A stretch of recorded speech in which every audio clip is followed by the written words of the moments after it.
One of the most misunderstood topics among the people I encounter is the application of the scientific method for social concern. There is an old belief that was propagated throughout the centuries, possibly due to an evolutionary cultural baggage that our species has, apparently very difficult to drop, according to which you can't use a science or the scientific method to figure out how to run a society. If you're not familiar with the scientific method and you don't have the time to read the scientific literature, go to a laboratory, talk to the industry professionals and researchers at universities, you can find a very good 9-minute introduction called The Scientific Method Made Easy by YouTuber Potholer54, link in the video description. The topics of strategic resource management and ethics are closely interrelated, and it has been the subject of study by politicians, philosophers, and economists in the past. More recently, it became really an interest of lawyers, bankers, and lobbyists. Here's an interesting fact. Out of the 535 members of the US Congress, only 22 have science or engineering backgrounds, and of these, only 2 might be considered experienced scientists or engineers. Most politicians are lawyers or bankers who work for corporations. And there should be no surprise that most of the laws that are passed are advantageous to the higher class. One could say that this is of little or no importance. Why should the people who manage society know how it actually operates on a technical level? And would we solve our problems if the people in power were all scientists? Some advocate a democratic system. Others believe that a technocracy is the only way to successfully manage a society. And then of course you have the free market advocates, who hold a strong belief that the invisible hand and the power of competition is the driving force to make people happier and more productive. I will explain why all of these approaches are fallacious and display very obvious problems. Democracy is a word that has been used and misused for centuries. So before I go into the details, let's clarify a few concepts. The term comes from the Greek demokratia, rules of the people, which was coined from the word demos, people, and kratos, power, in the middle of the 5th and 4th century BCE to denote the political system that existed in some Greek city-states such as Athens. To cut short, democracy is a form of government in which all citizens have an equal say in the decisions that affect their lives. It is important to point out that no country in the world uses or has ever used such a system. In the past, it was due to problems related to logistics. A small city of a few hundred citizens might have been able to use it, but as numbers grew larger and larger, it became increasingly more difficult. With today's technology, it would be, in principle, possible through systems of e-voting on the internet.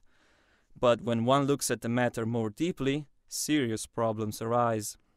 There are literally hundreds of things that require a decision to be made. Are we to vote all together on a nation on each of these issues? Supposing that was the case, how can we be sure that we took the best choice available at the moment? To understand why this isn't such a good idea, let's use an analogy. Suppose you suddenly discover that you have a rash on your skin. What do? Would you call up all of your friends for a democratic vote on what actions should you take next? Most people would go to a qualified medical doctor who will redirect them to a dermatologist, an allergist, or any other specialist who might be knowledgeable about the subject. The reason for this is that specialists use well-established scientific practices that can be studied, tested, checked, and improved constantly. It is very clear to people when it comes to medicine what the course of action should be, and that's because it has a direct effect on their lives and they can see the result in a relatively short time. Yet, when it comes to the management of society at large, they reject the idea that science has anything to say on this regard, having the illusion that the scientific method is oblivious to the inner workings of society. At this point, one might think that a technocracy, a form of government in which engineers, scientists, health professionals, and other technical experts are in control of decision-making in their respective fields, would be desirable. While in principle this is partly true, a technocratic government has other, more insidious problems than a democracy. Simply having experts taking decisions does not ensure in any way that they will not be influenced by some powerful groups to act in a certain way at the expenses of the unaware majority. Humans are not born corrupt, but when the conditions for corruptions arise, history shows that they will tend to become corrupted.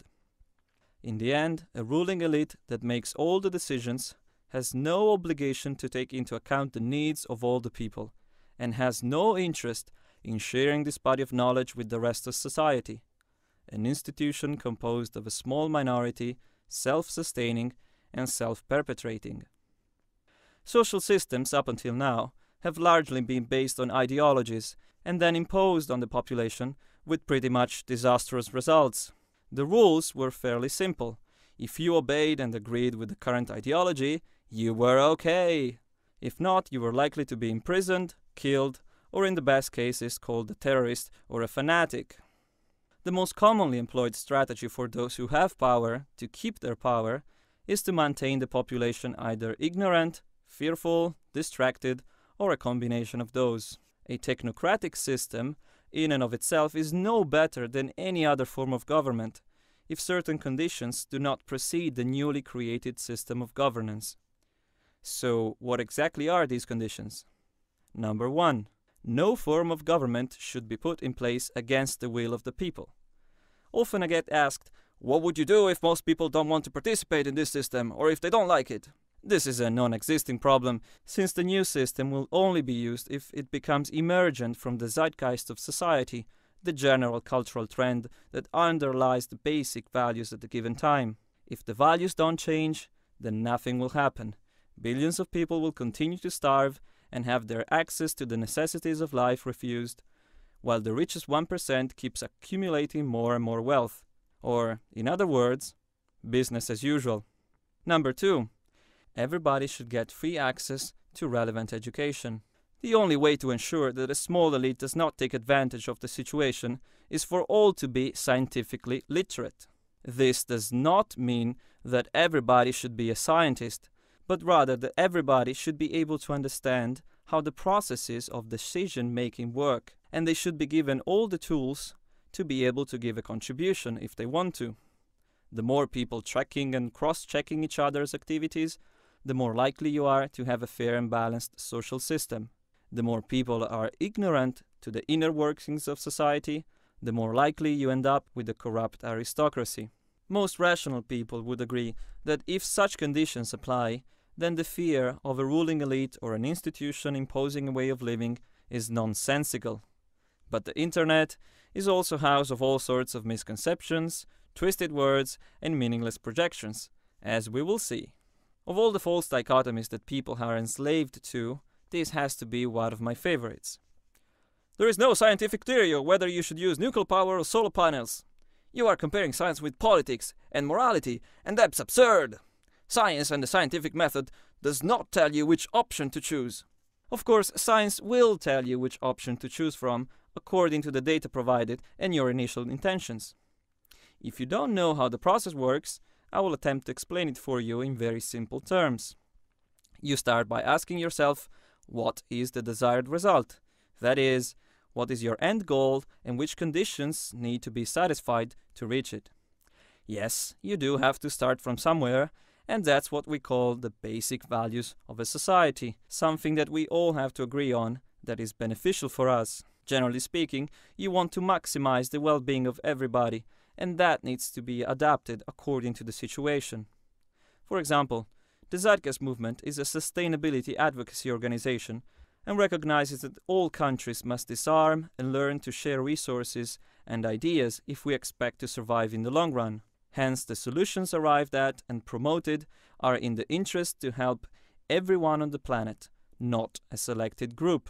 One could always argue that peace, sustainability, and prosperity are not desirable conditions, and that they prefer poverty, corruption, pollution, war, and mass starvation.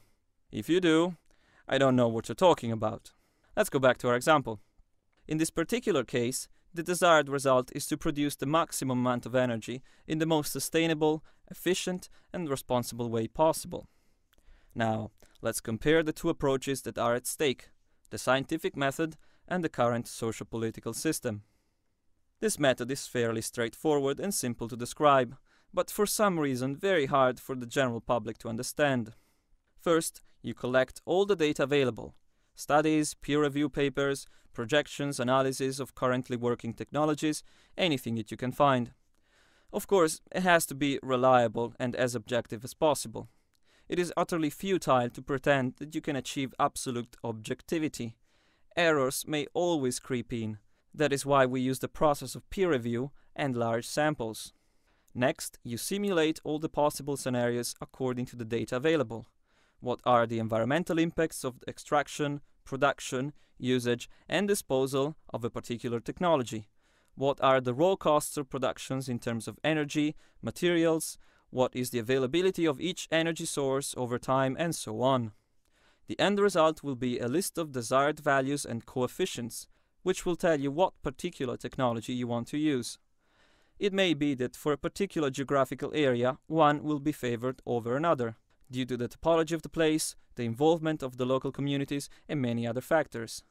What is sure is that it won't be a one-size-fits-all answer, but rather a personalized result that changes accordingly to the initial conditions. Now, let's see how things are decided in the current socio-political structure. First, you start by getting yourself elected. Yes, it matters not whether you have any technical expertise, understanding, or even knowledge of how to solve the problem at hand. This is a popularity contest. As such, the following rules of the game apply. The greater the amount of money at your disposal for your campaign, the greater the probability of success. Of course, in the process, you're going to have to accept compromises and donations, the great majority of which will come from multinational corporations and banks, who will ask for your obedient cooperation when the time comes.